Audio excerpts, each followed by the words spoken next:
नहीं सकता कि मुझे कितनी ज्यादा खुशी होती तुम लोगों के कमेंट्स को पढ़ के। हाँ, गाली वाले कमेंट्स को भी पढ़ के थोड़ी बहुत होती है, ज्यादा नहीं होती है लेकिन। हाँ, मैं बस इतना ही कहूंगा कि भाई ऐसे ही सपोर्ट करते रहो, ठीक है। लव यू ऑल भाई।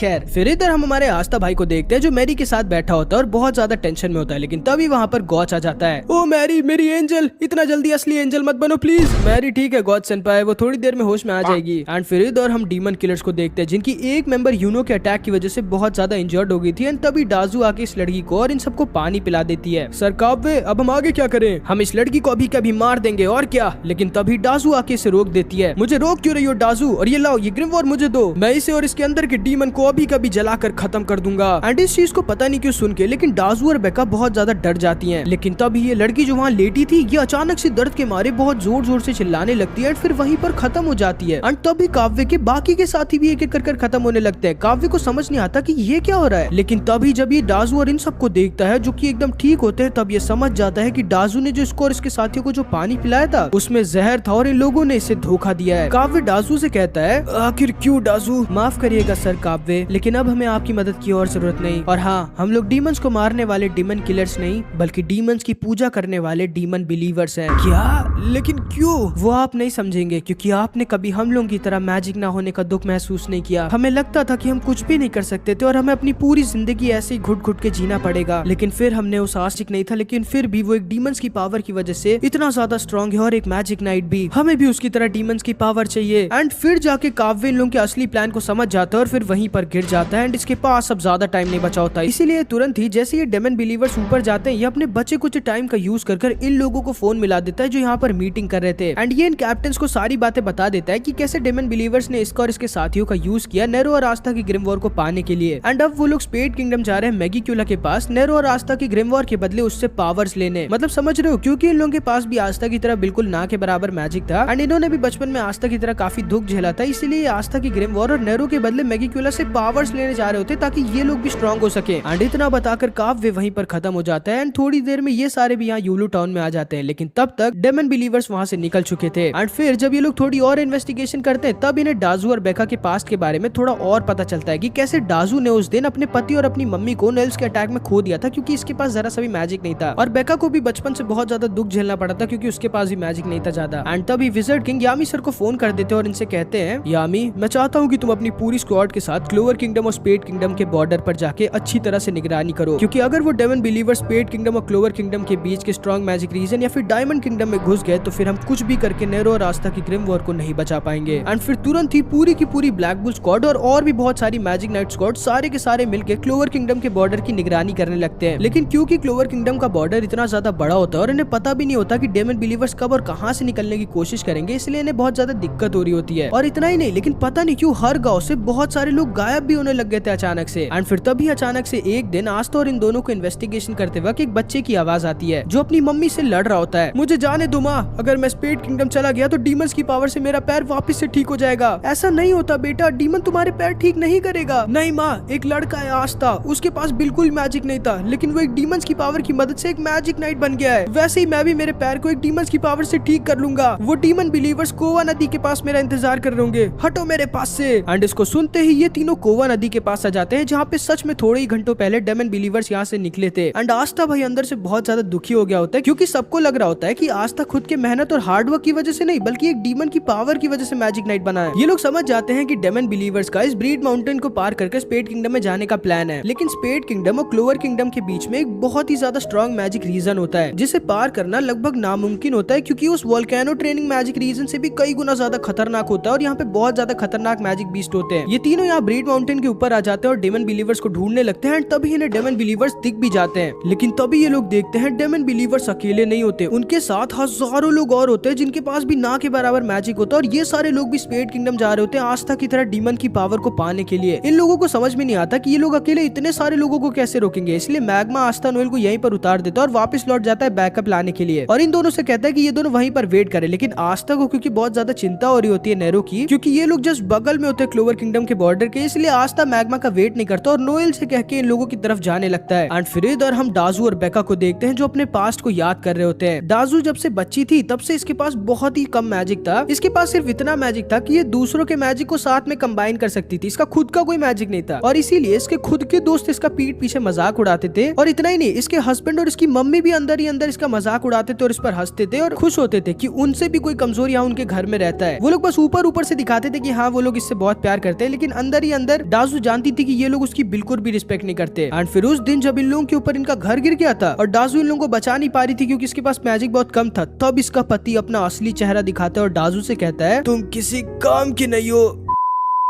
जिसको सुनकर ये बहुत ज्यादा गुस्सा आ जाती है कि भले इसके पास मैजिक नहीं होता लेकिन फिर भी ये लोगों के लिए इतना करती थी और ये मुझसे ये कह रहा है। एंड भाई इसीलिए ये इन दोनों को जानबूझकर मरने के लिए छोड़ देती है। ये तंग आ गई होती है इतनी वीक होने की वजह से, बिल्कुल बेका की तरह, जो भले ही बहुत अच्छी डॉक्टर बन गई होती है लेकिन क्योंकि इसके पास भी बहुत कम मैजिक होता है इसलिए लोग इस पर भी हंसते थे और इसका मजाक बनाते थे। और इसीलिए जबकि ये दोनों जानती थी कि क्लोवर किंगडम और स्पेड किंगडम के बीच का मैजिक रीजन को पार करना लगभग नामुमकिन है और बहुत ज्यादा खतरनाक है, लेकिन फिर भी ये लोग इतने बड़े रिस्क को लेना चाहते थे और ज्यादा स्ट्रॉन्ग होने के लिए। और ये लोग बस कुछ भी करके स्पेड किंगडम जाना चाहते थे मैगीक्यूला के पास उससे पावर्स लेने के लिए। लेकिन तभी इन लोगों के सामने आस्था और नोएल आ जाते हैं जो तैयार होते हैं इतने सारे लोगों से लड़ने के लिए। लेकिन जैसे ही ये सारे लोग आस्था को देखते हैं ये सब के सब आस्था के सामने अपने घुटने टेक देते हैं, क्योंकि आस्था इन लोगों के लिए एक बहुत बड़ा रोल मॉडल, मसीहा मतलब भगवान की तरह होता है समझ लो, क्योंकि इसके पास भी इन लोगों की तरह बिल्कुल मैजिक नहीं था लेकिन फिर भी ये इतना स्ट्रॉन्ग हो गया होता है। एंड तभी आस्था इन लोगों से कहता है दाजू, बेका, नेरो को छोड़ दो और इन सबको वापस जाने के लिए कहो, वरना तुम सब उस स्ट्रॉन्ग मैजिक रीजन में मारे जाओगे। हमें कोई फर्क नहीं पड़ता अगर हम मारे जाए आस्था, रोज घुट घुट के जीने से लाख गुना अच्छा होगा कि हम तुम्हारी तरह डेमन की पावर्स को पाने के मिशन में मारे जाएं। तुम तो जानते हो ना आस्था, वीक और मैजिकलेस होना कितना ज्यादा बुरा और दुख भरा होता है। हम भी तुम्हारी तरह स्ट्रॉन्ग होना चाहते हैं। हाँ मैं जानता हूँ, लेकिन तुम लोग मेरे बारे में नहीं जानते। मैं सिर्फ अपनी डीमन की पावर की वजह से स्ट्रॉन्ग नहीं हूँ, मैं स्ट्रॉन्ग हूँ क्योंकि मैंने कभी भी हार नहीं मानी। हर बार जब भी किस्मत ने मुझे नीचे गिराया तो मैं फिर से खड़ा हुआ और जोर से चिल्लाया कि चाहे कुछ भी हो जाए मैं एक दिन जरूर बनूंगा द विजर्ड किंग।